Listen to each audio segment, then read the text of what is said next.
Ale my vás tentoraz zoberieme pod sieť na snehu.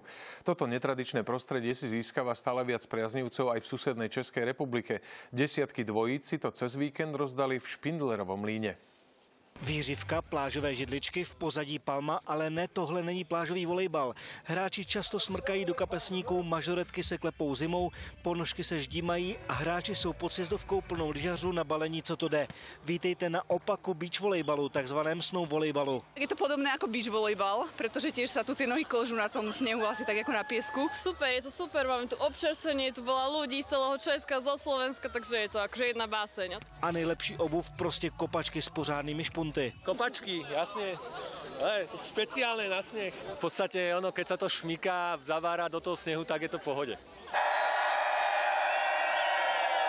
Zimní verze volejbalu si získává stále více příznivců. Probíhá dokonce evropská série a do Špindlerova Mlýna dorazila široká enkláva Slováků. Tak máme tu v týmy bacha.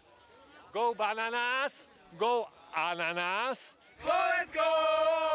A Slováci si dokonce přijeli pro zlato a prize money 1600 €. Sisi Pošmiková, jinak specialistka právě na beach, s českou partnerčkou Zuzanou Vojtíškovou. Ve finále porazili italskou dvojici Čikoláry Totti 2-1 na sety.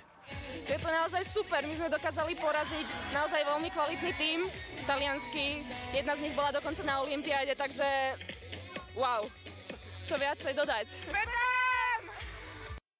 Práve v tejto